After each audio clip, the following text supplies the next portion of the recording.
Okay, agnostic. Theist, I'm it all. Why? Because I'm an African. Okay. See, that's my staple statement. Long before it was ever broken up into denominations, there was one true sense, and that sense was that we are all God having a human experience, and that the way in which we treat each other is how we treat our God. And yet we can sit and watch people speak of this God. They can enslave a people. They can murder a people, manifest destiny in the name of God. They can kill each other in the name of their Creator. And not realize. See, in my family, we had a joke. They used to laugh at me. Because Daddy said, we're not even killing roaches in this house. Because they're all God's creations. Now, I don't want you crawling on my food. Okay, I don't want you all up in my bed, but I am going to try to control where you are. But the idea of murder, anything, goes against the Creator's rules. The only thing I'm willing to get rid of is parasites. Come on. And I'm after that biggest parasite around.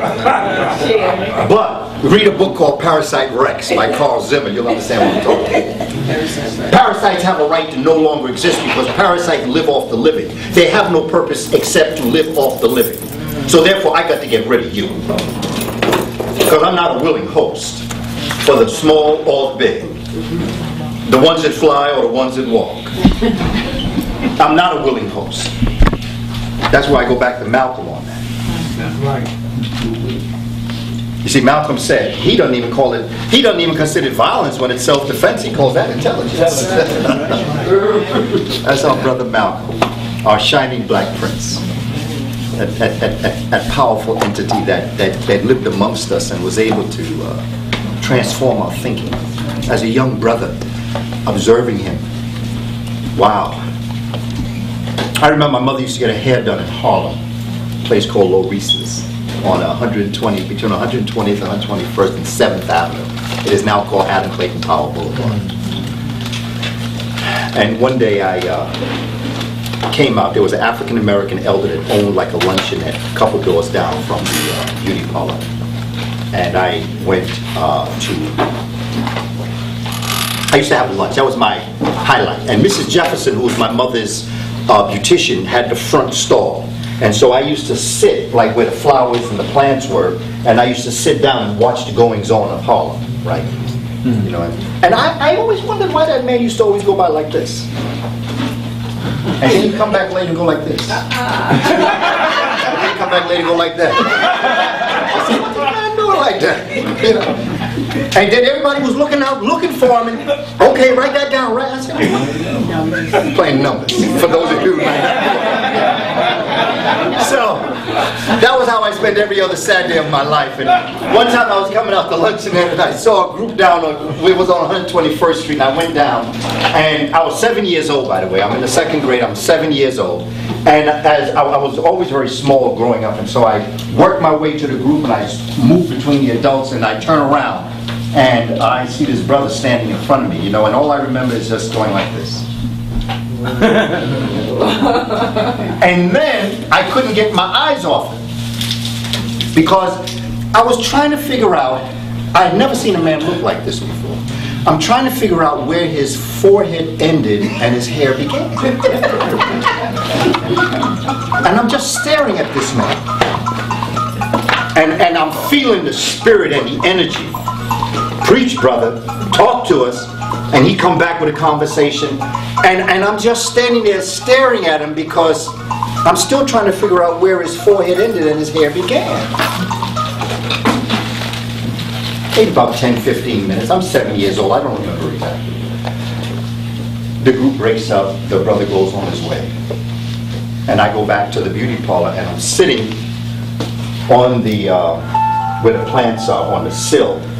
And in this beauty parlor, the brother that used to change the lights, that used to go and do things, because when sisters had their own establishment, always a brother was there for security, protection, doing the odds and end things. Okay. The brother came and said, yo, you're not going to believe. 1914. I'm sorry, 1913. Oh, good. Where am I? I'm back where my father was born. 2013. By December 31st, 2013, each and every one of us should and must know every country of Africa. It is embarrassing for us to talk about being into Africa and don't know the countries. You got to know every country of Africa. I realized the Berlin Conference of 1885, I realized that. I realized the carving up of Africa, and I realized that these are not the real names that our ancestors had. I understand that. But in 2013, there are over 50-something countries. We ought to know them. Okay? And now with the splitting up of Sudan, and that's going to be even southern and northern. Still cut. Yeah. Yeah. And you see, the thing is that I realize what happened, but that doesn't take away from the reality of us knowing the countries. So that when we get down, we ought to, and here's my recommendation, here's how I teach the countries. I teach the countries by regions. I don't teach the countries necessarily just by name or alphabetical.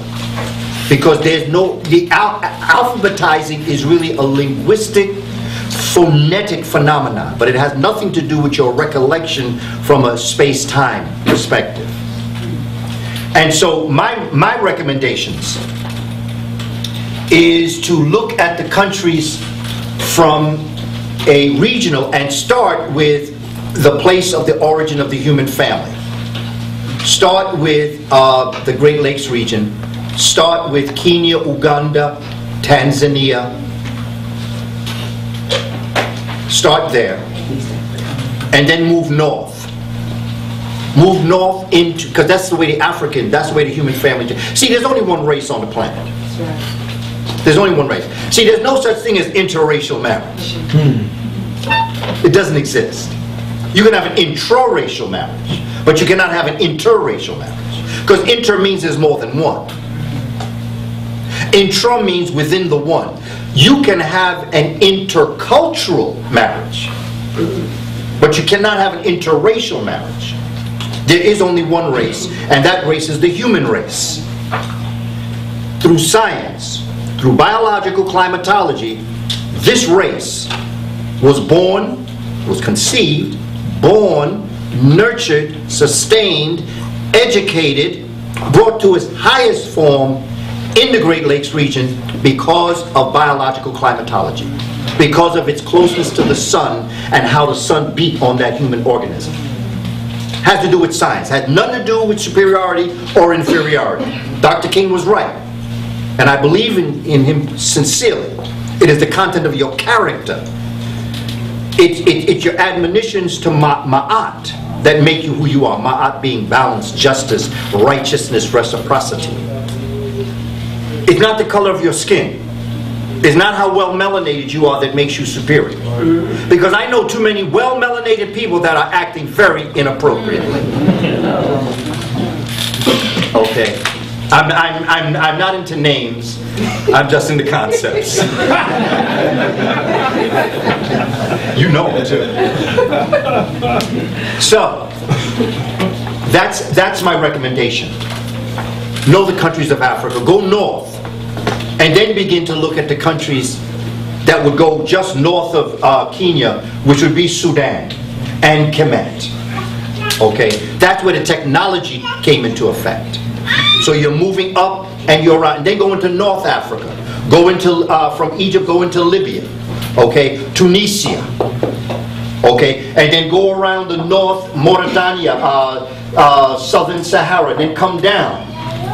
And as you come down, you go into West Africa, Senegal or Senegambia, Burkina Faso, Mali, Nigeria, okay? And then from there go south into Namibia, Azania or Southern Africa. Come up and around into Mozambique, Angola, okay? And then move into Central Africa. And what you have is an elliptical galaxy.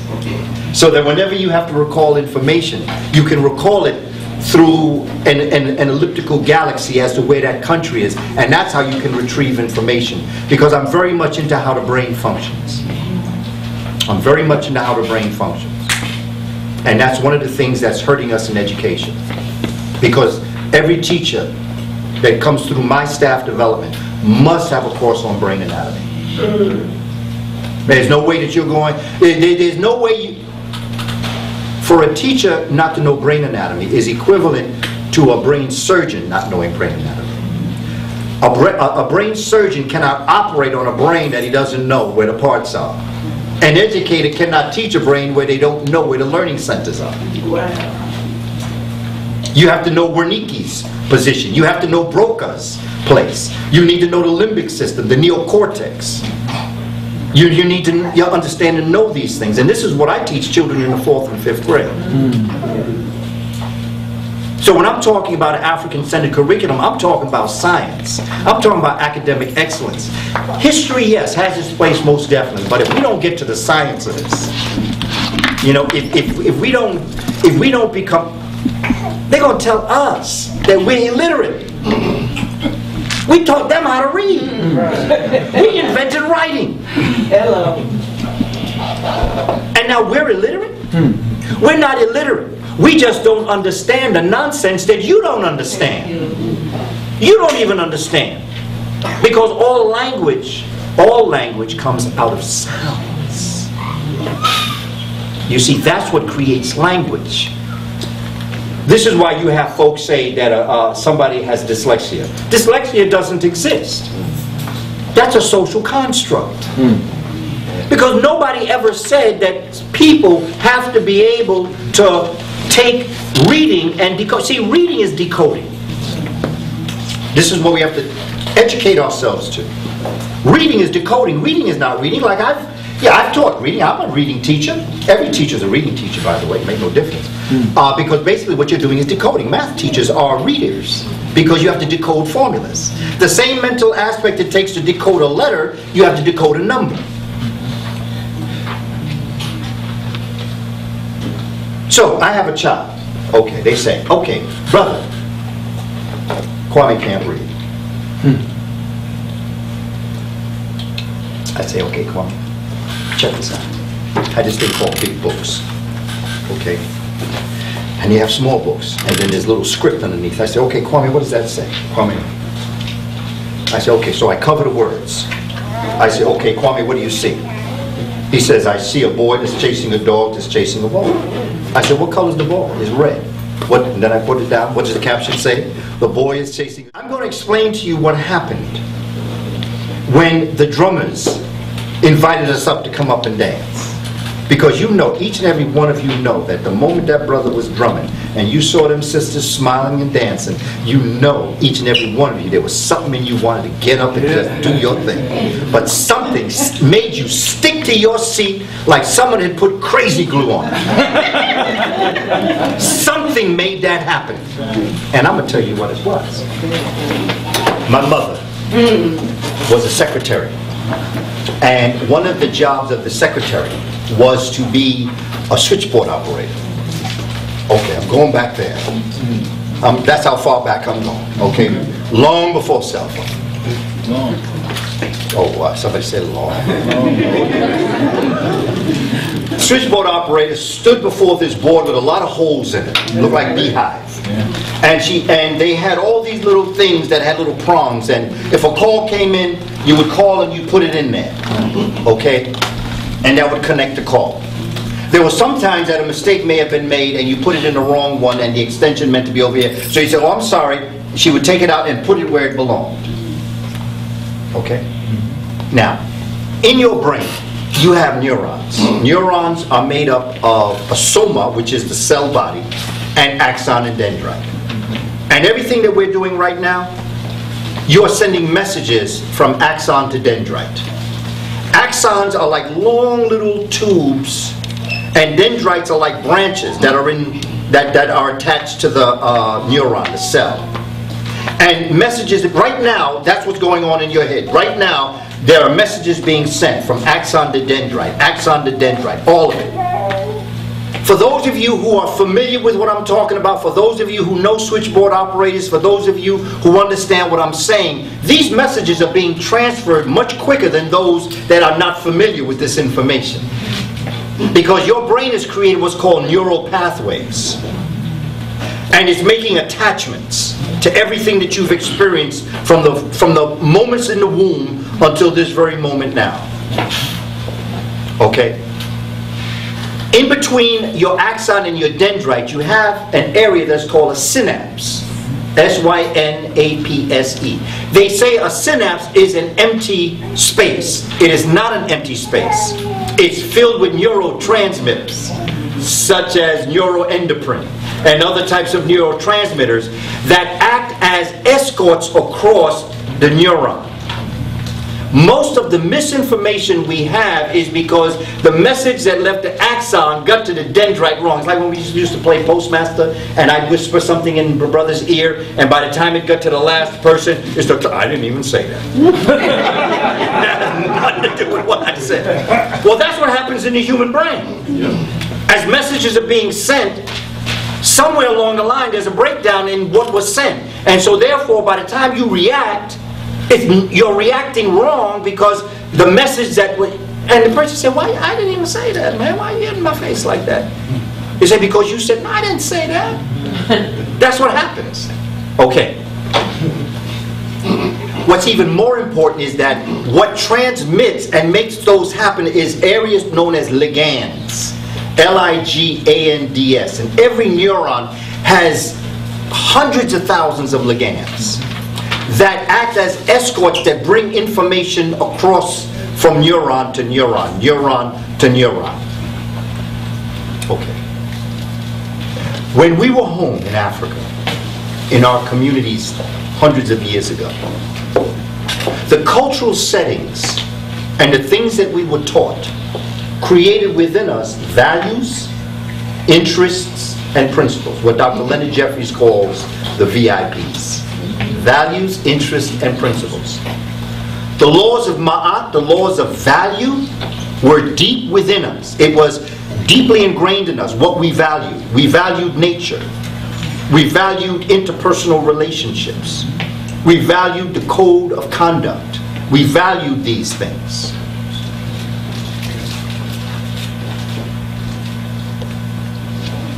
Then comes Urugu.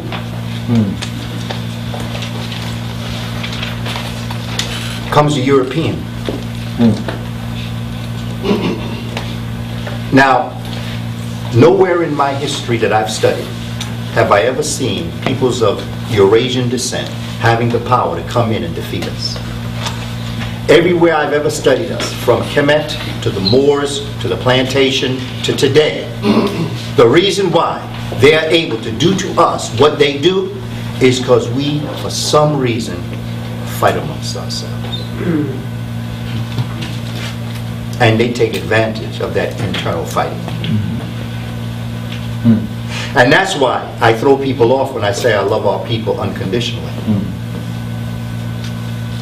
Because they don't want that. They want me to have a gripe with somebody. Okay? See that man that ran for president on the Republican side? What is his name again? No, I'm talking about the brother. Okay. Herman Cain. Okay. You know I find value in him? His economic plan. For any black man to rise as a CEO, you've got some economic knowledge I need to learn. He and I could sit down and talk economics. We would stay away from every other subject that exists. But we could talk economics because he has something I want to know. That upsets people out there. Because they want me to badmouth him and he badmouth me. It takes a lot of power to think on the level that I'm talking. This is why I say don't believe me. Just let me make you think for a while. Let me make you think for a while. The other great value that Herman Cain has that I think is so phenomenal We need a living example of what we must never become. I need to say to my son, don't ever be that. If you don't have an example, you don't know what not to be. That's why you'll never get rid of bad. Okay? And to our ancestors, no such thing as bad. There was good and what existed when it wasn't good. Because everything has a place on the planet. Because at what point does good become bad and bad becomes good? There's a very thin line between that concept. When you start to think about these concepts and you think about these ideas. When Yurugu came amongst us, they did, well, let me put it to you, let me backstep. In Africa, when the connections were being made with our values, our interests, and our principles, there were connections being made through the neural pathways that concretized. It's called association. You were associating your neurons. You were making them one. You were creating a pathway. It's called association. When those that did us harm or attempted to do us harm took us, and when they brought us to an area where they superimposed their values, their interests, and their principles on us and made us honor those, they, like my mother, would take it out and put it somewhere else. That's what they did to our brains. Yeah. They took out our proper connection and they put it into their connection. And so now we have their values that stopped us from getting up to shake a tail feather with the brother. You see, because back in the community, from the moment that brother was in the hallway, everybody would have been up dancing. Okay, we'd have been looking for the brother. Where's the brother? You know, where's the brother with the drums? We'd have been looking for him. You see, that's our nature. The brother would never have had to explain to us that this is for y'all. Because y'all would have been up here doing it. You see what I'm saying? No judgment. I make no judgment because we all are by matter of degree at this place. By matter of degree. I'm there by matter of degree. But there's one thing that I think is my fortune is that I guess I was being prepared. But I've never really cared what people think about me. Because you see, it's not what people call you that matters. It's what you answer to. You see, you can call me whatever you want to. Because it really doesn't make, but see, we get caught up in this because we get caught up in their emotion. And when you get caught up in other people's emotion, they control you because they are emotional people. When you get science on them, that's why they don't invite me places. Because my response to them normally is very scientific. Very seldom emotional. Now, I'm not going to say that inside of me I just... but I never let them see me sweat. Because I'm a human being, I have those feelings. And they do get on my nerves. No, I'm telling you the truth, they do get on my nerves. I'm not going to let you think that slide off my back. It don't slide off my back. Because I'm a human being. And I have fears too. I have fear.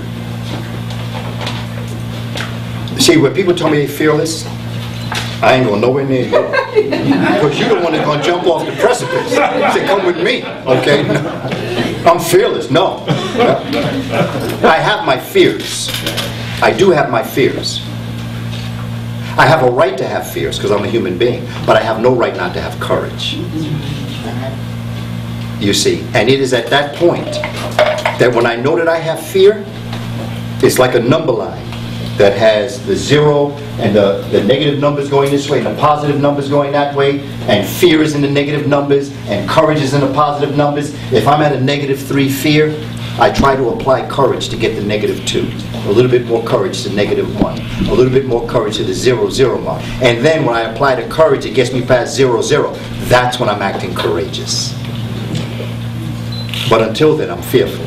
And much of what I am going to do is going to be stemmed out of that fear. Malcolm taught us this, and I teach us this. The price of freedom is death.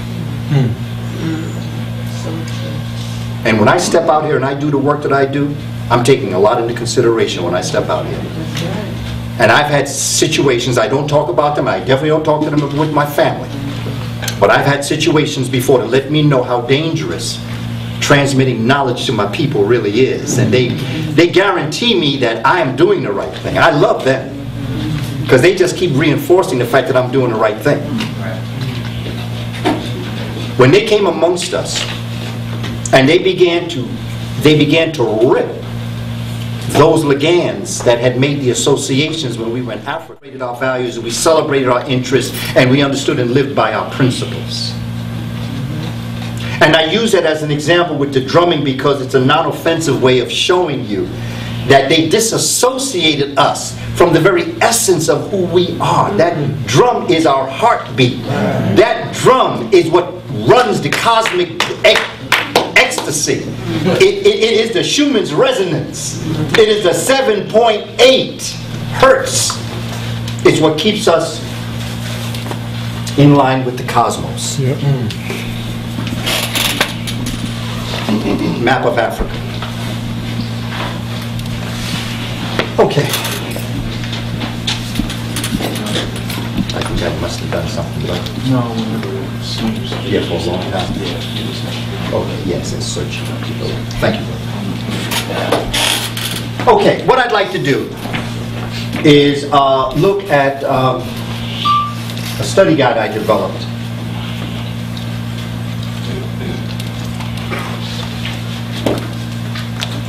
How to study hidden colors.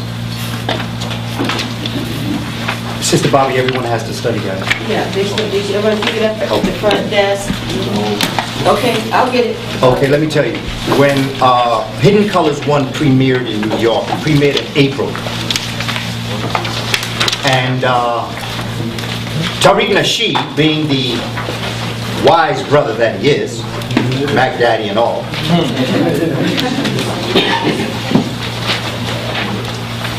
he put it on World Star Hip Hop.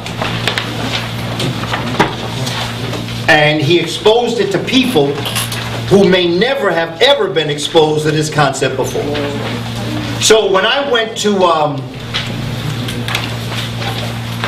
the premiere in New York, it showed twice in New York. I went to the premiere representing the movie.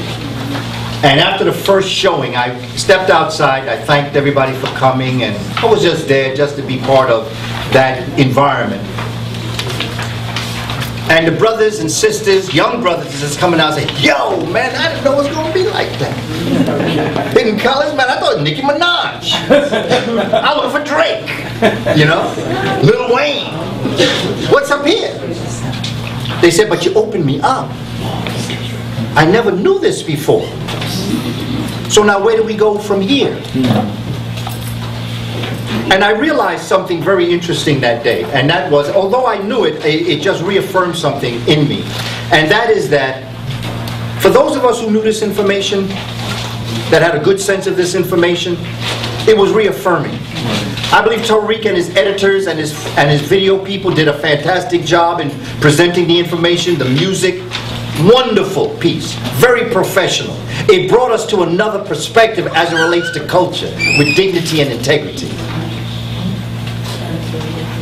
But it didn't teach anything new that you didn't already know. It was just a package that was different. That's right. But for some of our people, It's confirmation. it was confirmation. For those that never knew it, it was shocking. They came out like, I saw in there, they were like dazed. Africans in America. Yo, wait. You mean to say that's what Dougie Fresh mean when he say yo Mo? He talking about the Moors? Oh, okay. Wait. I ain't never heard Africans in Asia? You see that Japanese brother? You see Buddha? He said, I thought that was a black man, Buddha. That sound like a brother. It was shocking. But it was overwhelming. And I felt responsible for that. I shut down for 2 weeks. Didn't go out my house. And I dedicated myself to gathering all of the material in outline form that I had created over time. so that I would not leave my house and ever be approached by a brother or a sister and ask, where do we go from here, and just list books. I said, I ain't playing. That study guide that you have in your hands, that's what I produced. And not only did I produce it, but I presented to the community for whatever it may mean. There's no price on it. DVDs, got a price. T-shirt, oil, got a price. Study guide, no price. Because that to me is the very essence of my soul, my purpose in life. I give it to my people. There are things that are priceless. There is no price on that study guide. The first part of that study guide deals with college courses that I've taught. I teach college.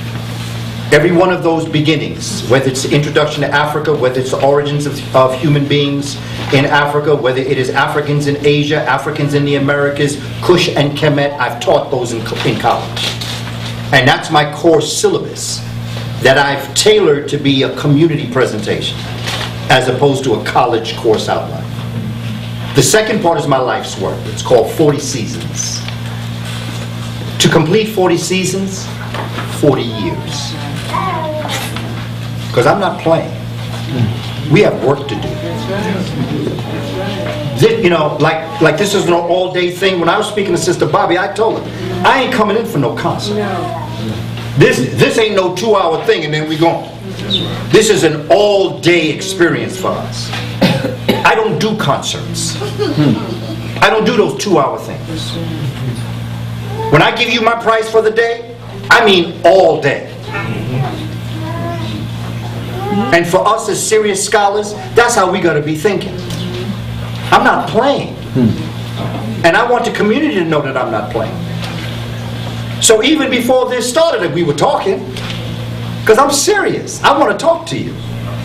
I want to get a sense of where we are. I want to get a sense of where you are. I want to be able to return back to New York and tell my peeps what's going on in Sacramento. I am very serious about this. It took us a while to get in this position. It's going to take us a while to get out. But Dr. Clark taught me that what we have to do is lay out a roadmap so that while we may start on the journey, we may not get to our destination, but if you have the proper roadmap, the people behind you will. And so that 40 seasons is how I have developed a 40-year plan. I'm a pyramid thinking brother. You see, some people say, yeah, see, pyramids are built over generations. In fact, when you look at Imhotep, Imhotep laid the mathematics for the perfect pyramid. He just didn't do the step pyramid, but he knew he wouldn't live long enough. Okay, you see those mastabas? Those steps on top, you see, on top, he did it 6 times. Well, the run to rise ratio that he has on each one of those, the run A, rise B, run A, rise B, run A, rise B, even though every one of them is smaller than the one before, they are directly in proportion to that, and that's called the run to rise ratio in mathematics. Not only that, but I've taught the mathematical formula that built that pyramid. It's called finding the slope. Y equals mx plus b. Mx plus b. That's finding the slope side C. But if you square each side, the formula that built the step pyramid is what the mathematics that was laid down to build the perfect pyramid was, which was what? A squared plus b squared equals c squared. That's why you can put different numbers in, but they all come out proportionately to equal the same. Yes, sir. 900 years later, a man by the name of Pythagoras come around. He learns this formula, and now what do we call it? Karnak. The temple at Karnak in central Kemet is built according to the concept of 0, 1, 1, 2, 3. What is it called? Fibonacci's Sequence. Fibonacci's series, numbers. Fibonacci years later going to come up with this, but that's what built Karnak.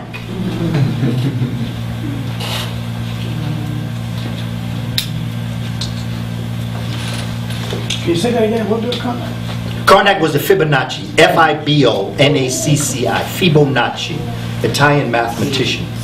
Sequence. Say again? Sequence. Sequencing, yes. Being taught this. And you go by, you add the preceding number. So you have 0, comma 1. 0 plus 1, comma, equals 1. 1 plus 1 equals 2. 2 plus 1 equals 3. 3 plus 2 equals 5. That's how the temple was laid out. It was built expanding forever outward in those number series. That's what built Karnak. Karnak, you can fit every cathedral in the world and still have room for more in Karnak. That's how big it is. The twin temple, that's called the Ipet Isut, the holiest of places. You have the Ipet, which we today call the Grand Lodge of Luxor. That's built in the perfect proportions of the human being. There's a book called Temple and Man by Schwaller de Lubitz. Oh yeah, I know. I teach a whole class on that. You got to know your history. Yes, sir. So here's how I look at it, studying hidden colors. You got to break it up by chapters, because all the chapters psychologically don't fit. That's what a curriculum developer does. Somebody writes a book, but that doesn't mean that that book follows a sequence of the way the brain neurons work. That's the way their brain neurons are working, but that doesn't mean that's how you would teach it. And so I'm very much into curriculum development and writing and fleshing it out so we can teach it in the classroom. That's what I'm talking about. Because you see, this is the first time in Sacramento. I don't want to make it the last. Oh, right. We have work to do. And I want to, see, the next time I come, I want to start to implement the curriculum. I want us to understand how we can reach our children and teach this to ourselves and to our children.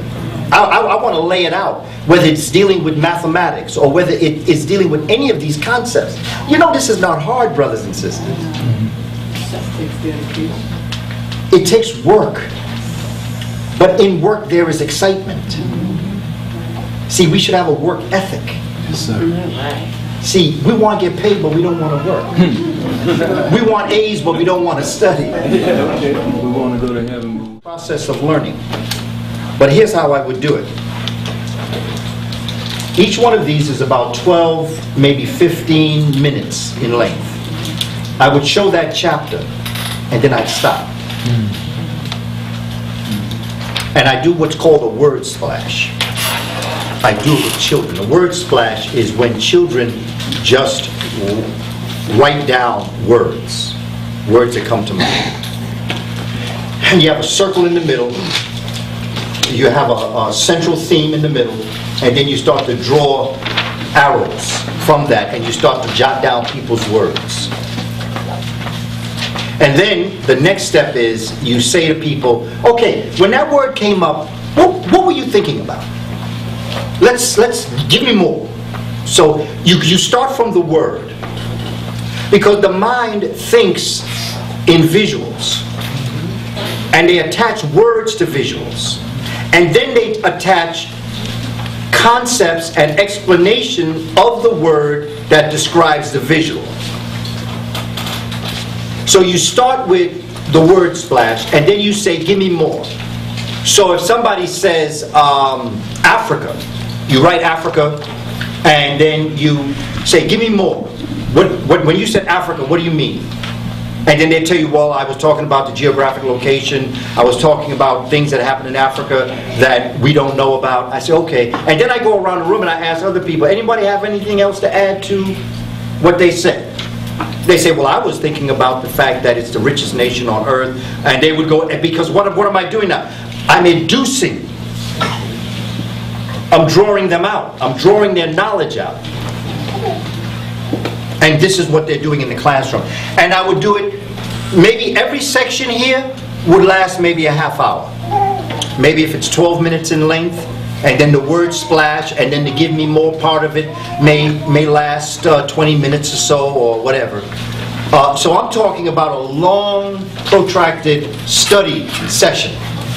Because if that's true, you may only be able to get through maybe 2 or 3 at a time. So then the next session, you might do another 2 or 3, which would be the origins of life in Africa. And you'd go to Hidden Colors 1, Chapter 2, and then you'd go to Hidden Colors 2, Chapter 3, the Global African Presence. Now, for those of you who are videographers and who have the potential to do this, let me recommend that you might want to take Hidden Colors 1 and 2 and put it in this order. Yes, sir. Edit it into this order. You see, and then have your sessions along that. So your first segment might be the 4 that I just gave you. The second segment might be, so now what you're doing is that you're taking Hidden Colors 1 and 2 and you're shuffling it like you do cards, where they apply. This is how the human mind works, going back to the brain. Okay, now, I could go through this, but it would take time. Don't want to spend the time doing that. However, email me. I have my cards here. Email me, and I will send this back to you. Thank you. Okay, so just in the information box, just put Sacramento, Hidden Colors Guide, and I'll send it back to you. Okay, so that'll save you a lot of time from me having to go through this, because there's so much I want to talk to you about today. And I really don't want to get too deep into this. But I also want to return back, because when Brother, I didn't realize that Brother was going to drop this, but that piece on the drumming was very important to me, because it demonstrated so much. You have children in the classroom, and they're learning. You have basically 3 parts to your brain. You have a brain stem, you have the limbic system, and you have the neocortex. Every one of those parts of the brain have a specific function to do. The brain stem is called your reptilian brain. That's the early brain. That's the fight or flight brain. That's the one that has been born to protect the organism. Its job is to protect. Okay, something go down, yeah, I'm either going to run or we're going to fight. Okay. Born up out of the brain stem is going to come the limbic system. The limbic system is responsible for your emotional growth. Out of the limbic system, out of the brain stem, out of the limbic system is going to be born the neocortex. That is where you think. That's that big part of the brain. Okay. Now, through the growth, if we want to call it the evolution of the human entity as we know us, different things happen to the brain. And in the limbic system, what happened was, our early peoples, you have 6 forms of the human family: Australopithecus robustus, Australopithecus gracile, Homo habilis, Homo erectus, Homo sapiens, Homo sapiens sapiens. Those are 6 forms of human being. What is going to happen in the brain is that the brain, have you ever been thinking so hard that you literally have a headache? Yeah. Well, actually, your brain acts like a muscle. So really, when you're thinking, your brain is throbbing, okay? And what's happening is that your brain, in its throbbing, is like a muscle that's growing. But at the same time, what's happening is turning inward, and it's creating the nooks and the crannies of the brain. Okay? But at the same time, it's beginning to push out. It's push out. And in the prefrontal part of your brain, what was at one time in the early human family a slanted forehead is now going to push that slanted forehead out to become what we now call a forehead. Okay? When that happens, in your brain, your limbic system, your pineal gland is going to drop into your limbic system. And it's going to rest in an area that we call the ventricular system, the 3rd ventricle in particular. See, this is why we have to have brain anatomy classes. We have to understand this. Fundamentally, when you understand what I'm explaining to you, you can call into being whatever you want. And that's what our ancestors were searching for. They were searching for the ability to become one with nature at one's will. That's what made them so great, is that, you see, evolution is when we moved out and our body began to evolve. But once your lungs were the right size, your brain was the right size, your arms were the right size, your heart was the right size, everything was perfect in the human body, you no longer evolved, you began to involve. And that involution was the search for the God within. Because that's our purpose. Don't every holy book say that God created creation but could not know him herself, so therefore created creations in order to reflect back on them, to know that they were God? Well, that's who we are. Our job is to know that we are God. So after the body got right, we have to start to go inward, and we start to involve because of the function of the brain. So when the ventricular system sat down, you have 4 ventricles. You have 2 lateral ventricles, and you have the 2 lateral ventricles are joined, because I have it all on my computer, but time would take up too much time for me to go from place to place. So if you just follow my words, and when I do get a chance to really get deep inside, we'll take this step by step, and you'll be able to see it for what it really is. Because I've got numbers of PowerPoint pictures of the brain, the functioning of the brain, and a number of different things. Maybe this afternoon, if I could get back into it when I see how my time is going, I'll be able to do it. But I don't want to overwhelm us by attempting to do this. But when that happened, it allowed the ventricular system, which are like little balloons, to open up. When this came out, it sat the ventricular system down, and it allowed the ventricles to open up. Inside of your ventricles, you have a place, you have bundles of tissues that are known as the choroid plexus. CHOROID-PLEXUS. These little bundles is what creates cerebrospinal fluid. And that's what bathes your central nervous system from head top to shoe stop, throughout your entire nervous system. Okay? Your cerebrospinal fluid has 13 times the amount of melanin than your blood system. Deeply melanated, crystallized liquids. The very nature of what the cosmic universe is made up of is your cerebrospinal fluid. And it bathes your 12 pigmented sections in your brainstem, which includes the locus coeruleus and the substantia nigra. We got the black substance in us, but nobody ever says it's black. Substantia nigra, locus coeruleus. Coeruleus means black in Sanskrit. Locus means dot or point, black dot.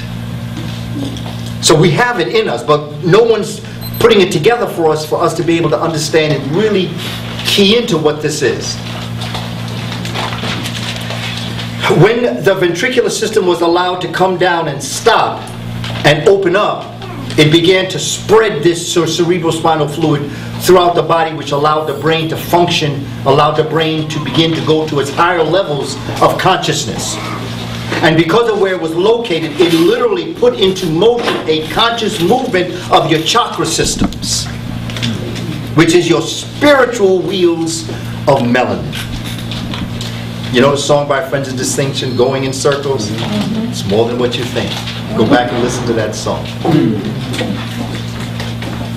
And so the brain functions in a certain way that when the brain opened up, it was able to take in information on levels, and that's what brought us. Now, the pyramid builders and the Africans that were in the classical African period, the early dynasties, was called the Old Dynasty. They had risen to a level of consciousness that Dr. Richard King, brilliant doctor, psychiatrist, melanist from Los Angeles, he calls this new group of human beings Homo perfectus. We were on our 7th level of knowledge and wisdom before the Urugu came amongst us. And what they did is they started, we weren't evolving, we weren't involving, we started to devolve. And now our job is to take this information and begin to look at how we can begin to develop. You see all of these different lesson plans that I have here. Okay? Just going to end with this because I know that we have to move to it. There's evidence of an African woman in San Diego that dates back 17,000 years. There's evidence of Africans in Peru, in Tierra del Fuego, the southernmost tip of America. You want to know what they look like? I'm going to show you what the original people of America look like. That's what the original indigenous people look like. And that's what made the Algonquin, the Inuit, and the Asian. That's why they were called the red man. That was their blood. The first two migrations, first three migrations to this part of the world, pure African people. Thousands of years ago. So I have blood from Cherokee, Choctaw, Haudenosaunee or Iroquois, Onondaga, Pequot. I have all that blood through my vein. But you know, I got a problem with them. I got a problem with how they treated our people, the Cherokee. Yes, sir. I have a problem with them. Yes, sir. And until you get with the Great Spirit, I ain't getting with you. And I don't know if they care about what I'm saying. I don't know if they like what I'm saying. But when you deny the nature of who you are, you're as bad as a Yoruba, as far as I'm concerned. And so Cherokee better check themselves before they wreck themselves. Because they're not in line with the Great Spirit. Yes, sir. The Choctaw, Seminole were black. I'm in California, the Khalifa were black. Very curly hair, very wide nose, very thick lip, beautiful, handsome people that were then overtaken by a lighter complexion, yellowish, beigeish complexion people.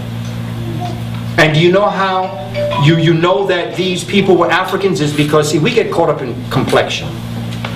Dr. W.E.B. Du Bois said that was going to be the problem of the 20th century was complexion.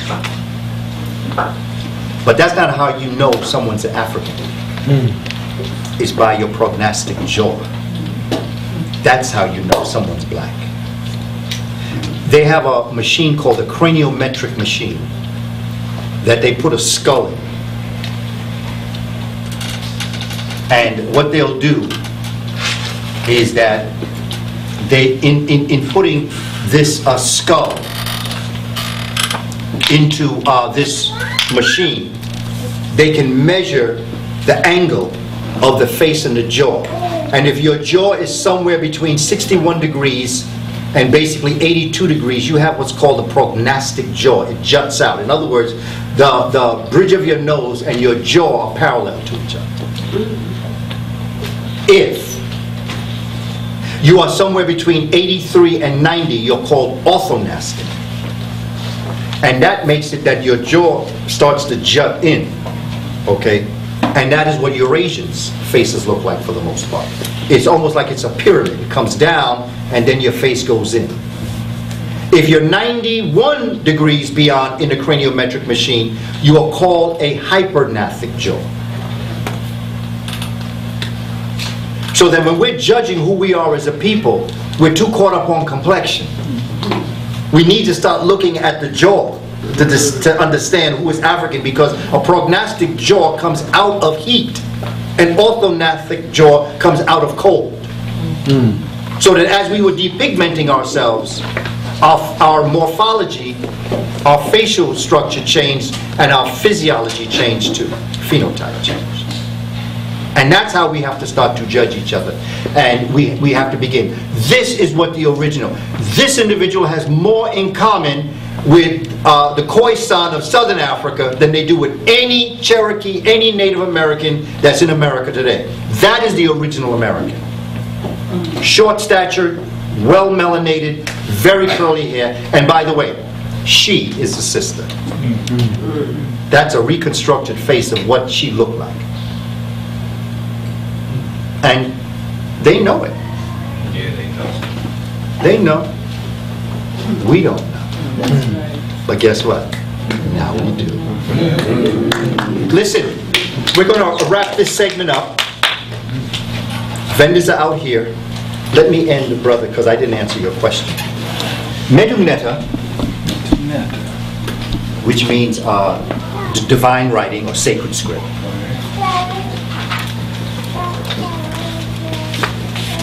was not, is not, I don't believe, a spoken language.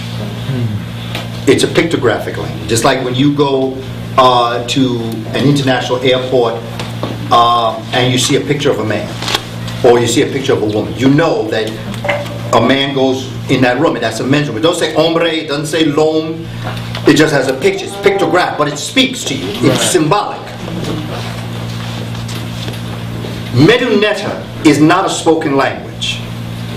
It is a symbolic language that is to bring to you a collective amount of information almost immediately upon looking at that particular visual. There's a reason why our ancestors carved on the walls, because those pictographs that you're looking at literally can come out at you if you're a six-dimensional thinker.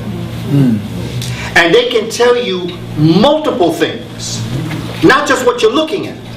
See, when you're linear, when you are a three-dimensional thinker, what you're looking at is what you get. However, when you're six-dimensional, not only does the picture come out at you, but you go into the picture. And therefore, it starts to revolve and involve an entire story that you could be looking at a picture on the wall, and that could be Biology 101 and 102 combined. One pictograph can be an entire encyclopedic piece of information. Okay. In my attempt to explain this concept, in my development of my totem, we each have a totem. We all belong to an African animal world. There is an animal that reflects us. And sometimes they're combined. If you look at the netures, you'll see there's the head of a human and the body of a ram. Head of a human, body of a snake. Head of a human, body of a dung beetle. You can see it juxtapose all sorts of things. When it's the body of the animal, it's telling you to live like the animal. When the head is the animal, it tells you to think like the animal. You see? And then whatever crown they have on top of their head is telling you who it is. So if you see a throne, you always know it's going to be Aset. Okay? If you see the ram horns, you always know that it's Amun. You know, if you see the disc with the sun in the middle, it's always head Heru. In the present world that we're living in today, I began to attempt to find a way to take what I perceive to be my totem, my animal world, and to put it into a Medunetta concept that I could explain. And I said there's no better way to do it than to put it on a t-shirt and a head kerchief. The panther, the body of a panther, but the tail of the panther is a cobra. Both feminine principles. Okay. Bastet, the panther. Bast, the black cat. That's why they always tell you black cat's bad luck. Because if you ever knew the good luck, they'd be in trouble. So they make you avoid by giving you some type of superstition on it. You see, number 13, bad number, greatest number in the world. But if you fear it, you ain't never going to want it. Okay? I look for things that are 13. Bastet is the body that takes us through this planet. Bastet is a form of, you know, they say cats have 9 lives. So on an earthly level, Bastet represents the ability to resurrect yourself. You can come up out of death and have another life. She is the sister to Heru in the story.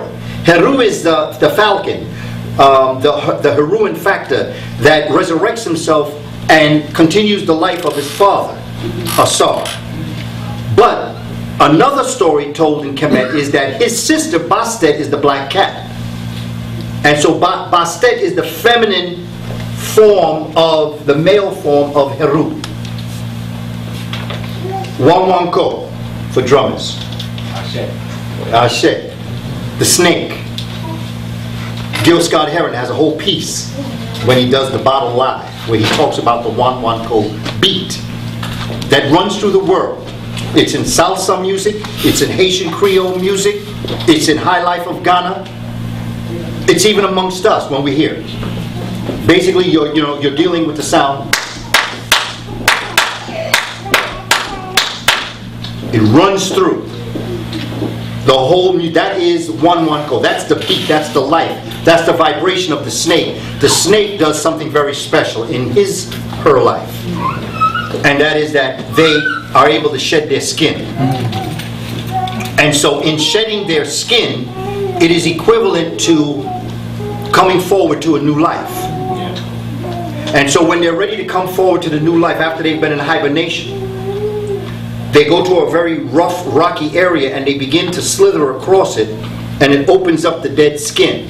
As it opens up the dead skin, they come forward with the new skin, leaving the old skin behind. So my conceptual framework, going back to the brain, going back to Ligands, going back to unifying, my name is Kaba Kamene. Ka, spirit, Ba is soul. Hiawatha is the indigenous brother that unified the 5 nations. Of the French called them the Iroquois, but they called themselves the Haudenosaunee. And he united them 500 years before Urugu ever came here.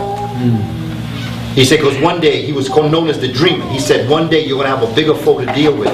You better stop fighting amongst yourselves. Unite yourselves. So he took the Cayuga, the Mohawk, the Seneca, the Oneida, and the Onondaga, and united them as a people. And they would do war no more. He picked up a bush and had them put their hatchets in, and he dropped the bush over the hatchets. You ever heard the term to bury the hatchet? Yeah. That's where that comes from. Okay. Hiawatha, the uniter. And then Kamane. Ka is spirit of Mene, the first pharaoh of the first dynasty that unified Shmatawi, the upper and lower land. When I was correcting my name from Booker T. Coleman Jr., the shamans and those that guided me through the process told me, do not pick a name that describes who you are. Choose a name that determines what your divine destiny is on the planet. Do not have a name that is a noun. Have a name that's a verb. And so the concept of uniting, of resurrecting us, goes back to chapter 43 of the book of the coming forth to day by night. So that's the chapter that I have chosen. Now I tell you this because now I got another homework assignment. Find your totem. What is your nature? What is your name? Who are you? And what's your chapter that describes what you're about? Concept of uniting us as a people. We got to unite. Look, you Puerto Rican, you black.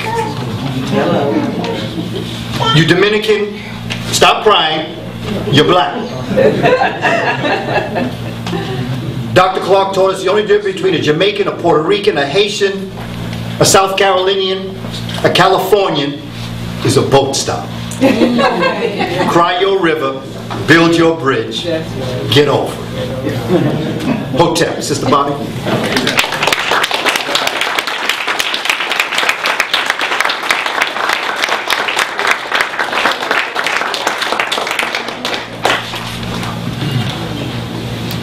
Should I shut this down? Greetings, brothers and sisters. Good to see so many smiling, healthy faces out here today. We're going to break for lunch right now. I just want to let you know a couple of things. Restrooms are out the door to the left. If you go out this back door, they're still going to be to the left. All right? We have vendors out here in the aisle that you will see. Right directly across this way is Temple Designs. These are handcrafted designs that she's made. She also offers sewing classes. Come to the door. She also offers, she's out there waiting, but you can't see her. Sewing classes, and she does also alterations. Everything is handmade by her. She draws her information from culture and different time periods. We have Culture Collection. A lot of you may know Betty Davis, our source for African and African American apparel, gifts, collectibles, jewelry, black soap, shea butter, and much, much more. Visit her on the web at www.culturecollection.com, and also her phone number is here. We have the Israel Family Farm directly across. They are located here in Sacramento. They are an urban farm. They offer scented body oils, raw shea butter, incense, and today blueberry lavender jam that was made in their urban kitchen homestead. And take my word for it, I know it's delicious. We also have a sister who is bringing us lunches, vegan and vegetarian sandwiches and some other food. She's not here yet. She had a little bit of problem, I guess, on the road. That might be them coming up right now. If you would like to wait and give them a few minutes, that's fine. Your lunch can be right here. You can eat in this room, or there's a room down the hall. The Sojourner Museum will be open to us. If not, you'll find some lunch. But It would be worth it to wait for her. Her prices are very reasonable, her food is very healthy and very well prepared, especially for us today. So, thank you.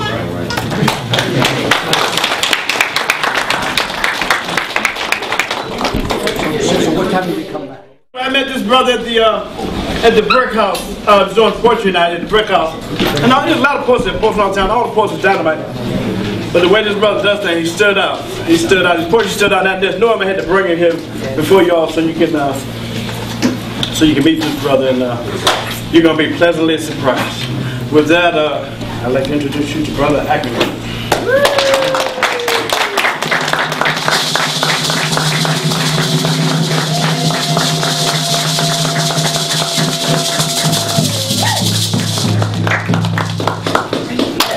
Before I even get started, we should give us all up in hand just to know that we're all here alive, to breathe, just to see each other.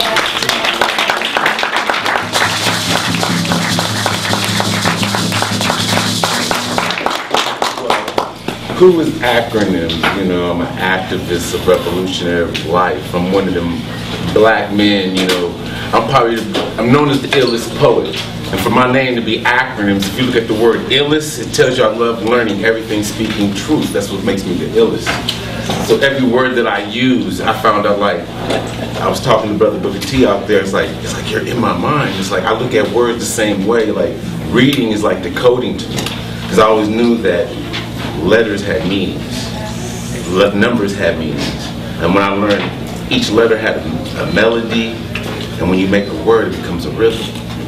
But for me, like a lot of people know, I'm always doing poetry. And they're like, what's acronyms about? And I always say, like, if you look at the first letter of the alphabet, it'll tell you, ask anyone about acronyms' ability, alphabetizing abbreviations arranged accordingly as an authentic speech artist. Applying acronyms, achieving acknowledgement, academically abusing any artificial arts affecting any area. Knowing real educated Africans, accepting anything added to aggression. Although I am an above average author, always using truth, helping others recognize anything, any place, any time. I am an artist. Acronym reveals truth, inspiring, man. Acronyms is real talent, inspiring truth thoroughly. That's artists. But most people want to know, how do I feel about life? See, if you look at me, I know I was created in the image of God. But if I look at you women, I know you were created in the image of goddess. You are a goddess, created in the image of earth. Why? Because you procreate and you give life. Your emotions change like the seasons, but your feelings flow like the wind. In search of that perfect verse, to go with that perfect beat, that creates that beautiful rhythm that only can be shared between man and rhythm. And once you understand that beat, I understood that beat, based everything around truth. Not knowing that everybody in here should know it always came from a woman, because all of us was born off a woman's heartbeat. Not knowing, I looked at the science of life and understanding what was all about life is vibration and sounds. So I asked myself, what came first? Was it the letters or was it the words? So when I looked at the word, it told me wisdom orchestrates real dedication. And with letters, it told me to liberate everyone's thought through everything righteous spiritually. But understand, when I understood the alphabet, it also told me, damn, I just told my brother this. Oh, okay. Take your time, boy. Take your time, boy. Okay. When I looked at the alphabet, a letter pronounced helps everyone better express thoughts. So when I looked at the alphabet, I tried to do the alphabet, and it spoke to me. And I started going A, B, C, D. Africans build countries, dedicate everything for Jah, honored in God's knowledge. Loving many Nubians oppressed, praying quietly, releasing spiritual truth, using vibrant wisdom, Xeroxing your zone. Check it, CBA. Use a Mac, use a pimp, use a Mac. I told my homeboy G-Stack, I can't be no pimp, I can't be no Mac. I'm too righteous, I'm too conscious in my ways, I'm recognized as a griot. But your acronyms, use the words to your advantage. So when I looked at the word PIMP, I seen I was a pimp. And it spoke to me and told me poetry's my passion. Wow. Let me say that again, poetry's my passion. But since I'm a Bay boy, when you say Mac, boy, you better add a K, boy. And when I looked at the word Mac, it spoke to me and told me I was a master of composing knowledge. But you don't gotta believe me. My boy Yuckmouth be telling the whole world I smoke a lot, and I sure do smoke a lot, meaning speaking my own knowledgeable experience about living on truth. PSD, Lamont Jordan, my cousin E40 then told me I was the truth. Truth meaning the realest universal thoughts here. And here, helping everyone recognize excellence. But I'm not perfect, but I commit to excellence like the Raiders. But I ain't no hater. I'm recognized as a poet, but I'm more like a griot. But you guys want to know why I do this so big? Yes. You guys want to know why I do this so big? Because B-I-G stands for I believe in God. Believe in God. And if you like what I say, all you got to do is push rewind and listen to my wordplay. Thank you. Wow.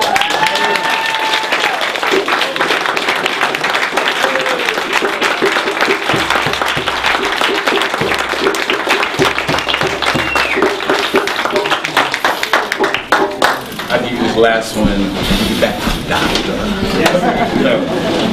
No, you are the doctor. Hey, you know that? You're healing my soul, though. Hey, we gotta record that. But that means a whole lot to me too, you know. This piece right here is called It's a Rap. And this is a piece I do, like all these kids, getting off what I was saying earlier. A lot of these kids get into, oh, I want to rap, I can do this, I can do that. So my homies, even though I got family, they used to sick me on big time rappers, anybody. That's what he said, you know. So this is the piece that I use to get at rappers. It's called It's a Rap. I've been blessed to speak in verses, to speak in slangs, for all my peoples to recognize real hip hop and poetry slang. Chopped in pieces, spellbound in skits, ready to blow minds for the first time before these words leave my lips. But I must become equipped. But I know the first sight you see me, you probably think I'm high. But if you look at the word high, just ask yourself how I got here. But really, I really be on that quest for love. But every time I dig for my roots, I always come up with a black dot. But the same energy that I be feeling is the same energy that Tupac and Biggie them felt, but not too many people looked at Biggie and Tupac's name the way acronyms looked at their name. See, when I looked at the word Tupac, it spoke to me and told me to uplift people about consciousness. See, that was Tupac. To unite people about change. See, that was still Tupac. But since Tupac didn't leave a seed to succeed, it took a brothers like acronyms to step up and do the right deed to unite parents and children. See, that's Tupac. But so many people be coming up to me to be saying, hey, acronyms, you're one of the greatest. I can compare you to Biggie. I said, don't compare me to Biggie, because me and Biggie are one and the same. Just look at his name. I believe in God's grace in everything that I do. So I ask most rappers, why do you rap? You know what rap stands for, acronyms, respect and power. I said, if it stands for respect and power, respect the poet, and recognize a prophet. And understand I am a poet, a prophet orchestrating every thought. But for me to incline these lines at the same time and call myself a prophet, it takes more than two, so that makes us all prophets. So when I looked at the word prophets, it lets us all know we're poor, righteous, oppressed people helping everyone think spiritually. But they be saying, hey, acronyms, how do you combine these lines at the same time? I said, look at the word mind. Mind tells you what I do. I mentally inject new diction. And looking at the word diction, I decipher individuals' conscious thoughts in order now. So they ask actors, why you don't rap? I don't rap because it really stands for rebel against parents or ruin all progress. So I chose hip-hop. Helping independent people help other people. I guess when money became into play, the dummies became into play and turned hip-hop into huge income potential hurting our people. I hope you see the sequel. Too many dummies would fall on the word money and never looked at the word money. Money would have told you. Monopolizing off Negro experiences yearly. Monopolizing off Negro experiences yearly. But too many people got that mean green to be chasing that almighty dollar and scared to turn it over and looking for in God we trust. But I guess it takes an OG scholar to lace you about the word $1. $1 would have told you what America did to us. Only negative energy destroyed our language, lives, and respect. That's why America's in debt. Look at the word debt. It tells you destroy every black tradition to keep black folks in check. But you choose you want to rap. You think you got flows. If you're looking through acronyms' eyes, you're looking like a snitch though. You so quick to tell me your nickname, your government name, your hood though, and how much dro, and your partner pimping hoes. But to my surprise, I call you Snake Eyes. But really though, you're really a G.I. Joe. And what is a G.I. Joe? A government informant joining our enemies. A government informant joining our enemies. But I'm proud to be alive to see a black president in office, but the government still needs to change because the government is Pac-Man. And what is Pac-Man? Power and control, money and niggas. Power to control countries and money to tease niggas to fall to crooked line to crime. They say crime doesn't pay. But I guess it's us who keep our family locked away because the government found a way to reverse the system to where it's not for the people, it's for the government in their own way. So it took me back to the time I think the times never really seemed to change. I still think we're still in them Jim Crow law days, them separate but equal. Because when I started walking around and seeing people, first crow then came up to me and then told me, color fuck me, crackers rule our world. And the second crow then came up to me and said, color folks respect our world. See, this happened in the north, the east, the west, the south. Man, that's news. The north, the east, the west, the south, that's news. Nah, Negroes experience white supremacy every day. See, that's news. But they want to challenge acronyms the way I speak and educate the minds of the youth, thinking I'm trying to kill the system. No, I'm trying to help the system. Not even knowing the desegregation of schools. So I took a trip to Topeka, Kansas to find out the truth and found out it was all bullshit between Brown versus the Board of Education. Because when I looked at the word Brown versus the Board of Education, the word Brown spoke to me and told me it was black rights over white nonsense versus our Board of Education. Education. Thank you. Talking about plugging out, plugging back in and stuff. And so the only way to get this is to get up and get it, right? And all you're gonna do is, you hear that downbeat? Give me the rhythm. Boom. Right. Right. So now, the whole thing is the connection between the drummer and the dancer, or the drum and the people. Now we got brother to break it down for us how a bunch of different ways. Psychochemically, I can't even come up with a word. But that was a word. That's pretty good.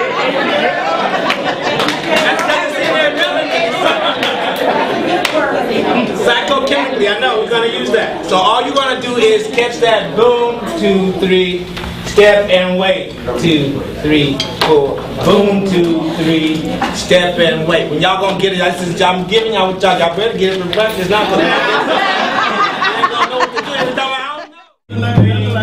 Bing, bing, bing. So you stepping on that boom, boom, boom. You got the bing, boom, boom, boom. Get that right foot on them or left, whatever foot you do, it don't know.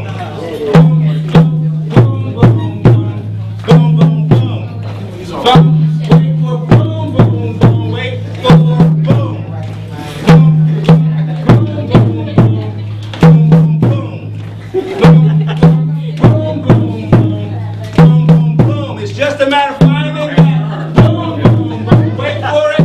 Boom. Now see in the car. In the car, going home, y'all gonna do this, or bing, hit play, and it be going boom to whatever's on it. You don't catch that. You know what your song is, and you know you catch that beat. It ain't just this. Where you think that came from? Okay, I'm going now. Okay, now the thing is, when do we start? The start. You caught the signal I play every now and then. I play, and I come back and I play the same little part. We call that the break.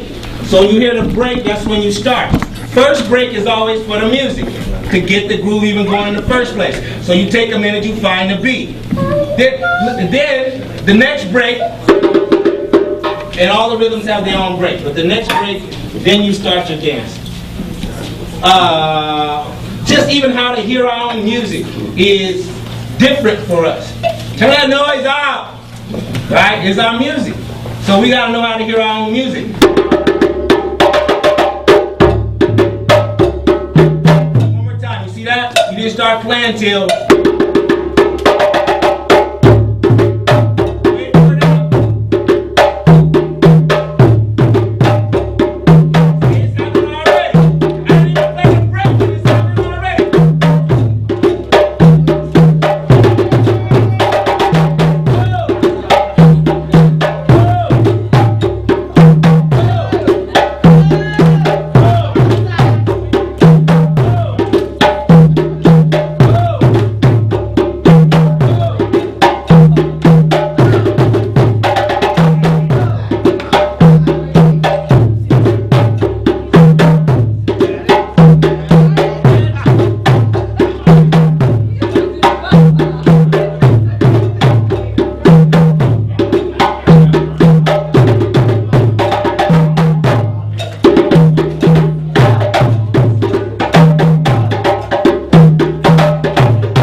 It's all right. Now, I forget about me after that. So, I don't know how to do that stuff. I can't do that. I can't. It's ours. We do it anyway. Yeah. So now you know how to come, take class, learn, and retake what we try to give it to you. Can't give it away. Okay? So, that's us. See that? That's us. It's and the connection between the two, the signal, the break, you do your step, you got some more, you stop. If you really was going for it, that's my job. I follow you, I follow you, I follow you, you stop. I play your break, you stop. It's the connection between the two. The drum and the dance, you can't have one without the other one. So, you know, little etiquette, who to follow when you turn to go, all that kind of stuff, we work that out in class. But it ain't rocket science. It's what we do. All right, thank you. Okay, we are a little bit behind schedule, so we're going to be iffy about the afternoon break, 3:45, if people want it or not. Okay, so we'll play that by ear. But we're going to give the floor back over to Brother Don.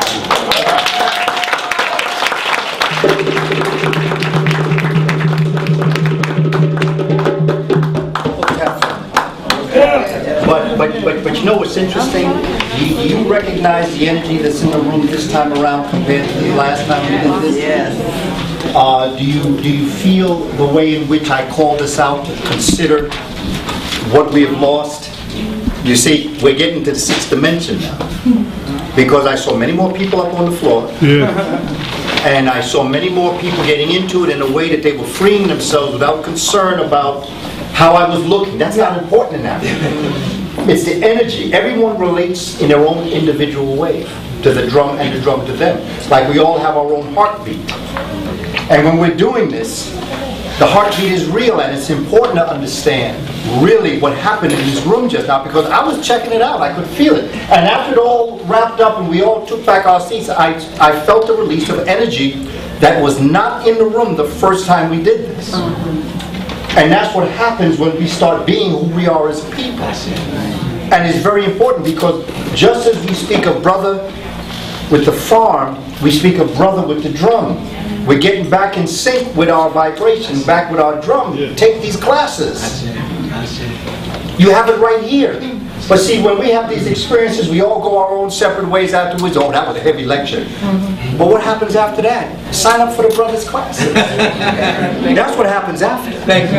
And to continue dancing, so that when I come back to Sacramento, having been in this class, you know, y'all gonna be standing up waiting for the brother to come in and start playing. In fact, some of y'all probably be dancing and the drummer not even gonna be here yet. Because of the nature of what happens to us as a people. But you can feel it.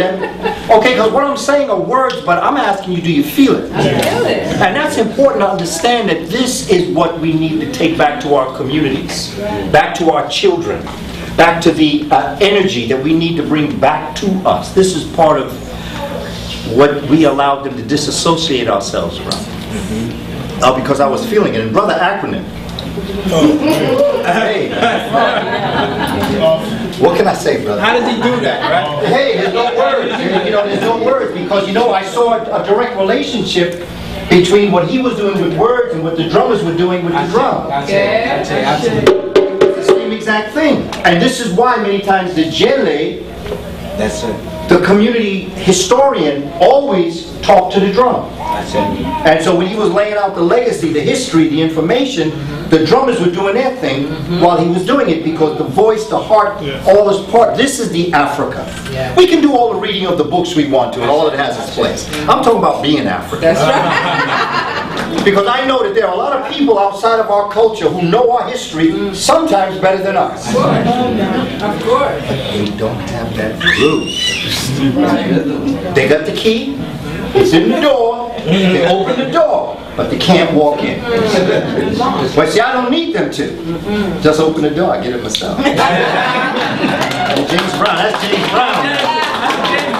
That's James. No, I don't want no one to give me nothing, just open this door, I get it myself. And as it relates to some of us, not here now, I'm speaking of us in general, because I don't like to point fingers, but there's another James Brown song I like to quote. You know, where he say, you know, it's like a dull knife, just ain't cutting. Talking loud. That's James Brown. You talking about acronym. But brother, I salute you, brother. Thank you, brother. Man, I appreciate it. I want to be like you when I.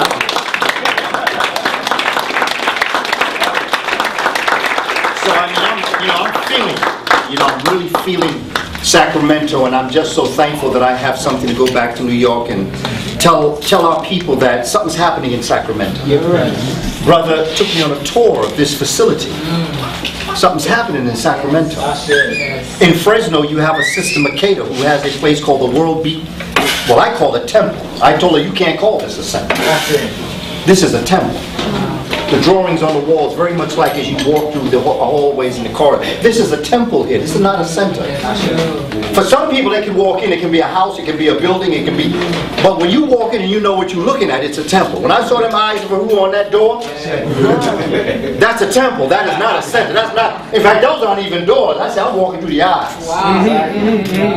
Because I know what I'm looking at. When you know your history, when you know your culture, as our brother Listerville Middleton said in his poem on the origins of things, sharpen your eyes and tune your ears so you know what you see and understand what you hear. We must transform ourselves, but information does play a very important part in this transformation. There's no question. And it is important that everywhere I go, as I said, one of the homework assignments was for us to study and know the countries of Africa. By December 31st, 2013, I charge us with knowing the countries of Africa, that we can name them. My advice is to study them by region. The second thing is we must embrace, as I spoke to you about Meduneta and about this symbolic language. A picture speaks 1,000 words. A symbol speaks 1,000 pictures. When you are reading Meduneta, it is far, far beyond what we have ever thought we're actually looking at. Meduneta is the foundations of an entire new way of thinking. It's a whole new stargate into another world of thinking. The world we're living in is the same world that our ancient Kemetic ancestors lived in, but the way in which they viewed the world was very different from the way we view the world. The things that we are looking at, we see them from a three-dimensional perspective. When our ancestors looked at things, they saw them from a six-dimensional. Same thing you're looking at, but it's six-dimensional. Okay? I think it goes back to an exercise, something that I saw you all doing earlier, when he was looking at it. And, you know, like, I'll just go real quick to it. From what I think I saw, he had a camera up on a piece of paper, like that. And on the paper it was white, and it was a black box. Am I right? But when you view it from that camera, it was a picture of a woman with flowers, something like that? I did, yeah. Say again? It was a painting that I did. Yeah. A painting that you did. But what you were holding up was a piece of white... Okay. Is there something personal that you don't want to... No, absolutely it's not. Essentially, when you were done speaking... Please stand and talk to us, so that we can understand. I deal in graphic technology, so I'm sort of on some new stuff. Okay. And so after the speaking, my cousin said, well, what did you get from this? And I said, you know, I got to tell you, it was the symbolism. Now, I'm fairly familiar with a lot of this background. I've educated myself, my family, but there are certain things that jump out at me. The reason symbolism jumped out at me is because of exactly what we're talking about. The new technology that I'm working on right now is called augmented reality. Now, you can look it up. Real new, brand new, they only do it in Europe. But really what you're doing is working with markers or symbols. And once you bring up your iPad or your iPhone or any smartphone, anything else can come out at you. Now, I'm an artist, I do visual painting, but I also do music, poetry, this kind of thing. Well, when I start working with augmented reality, being who we are, everything pops in my head. Now I'm listening to the poet over here. I can see him right now in augmented reality with words. Every single word, every single acronym he used, I can bring up the word for that. When my brother starts talking about symbolism and going back to our symbolism, why can't that one symbol show us every single sense, the 6 areas, the universe, whatever it may mean, and how it identifies to a symbol. So yeah. This is what I came out of. And like I said, this is real new, but look it up, augmented reality. It's so new, but in a minute, we'll probably all have it in our hands. And hopefully it'll come from me.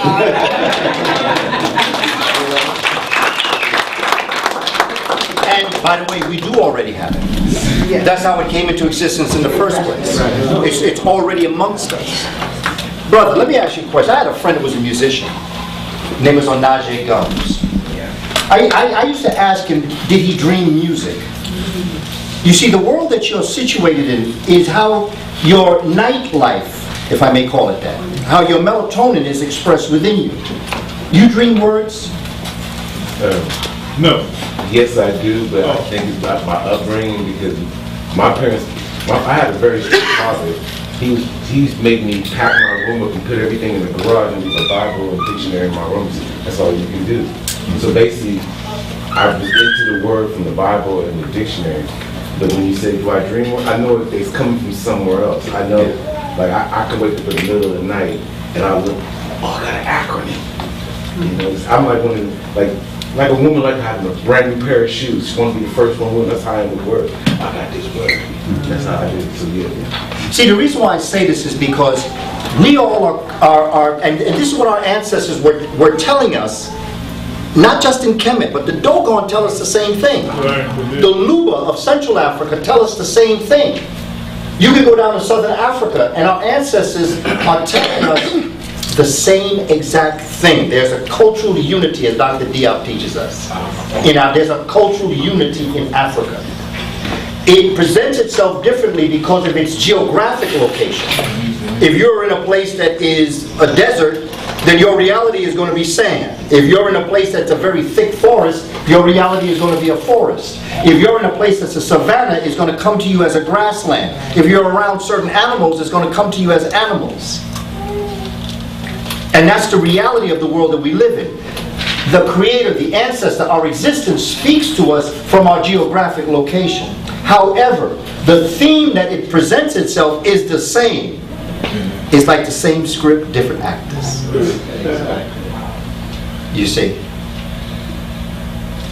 And we have been dumbed down. Really, we've been dumbed down. We have been stunted. Because we're afraid that people, like when I'm in a mixed group of people culturally, I never say, did you hear that?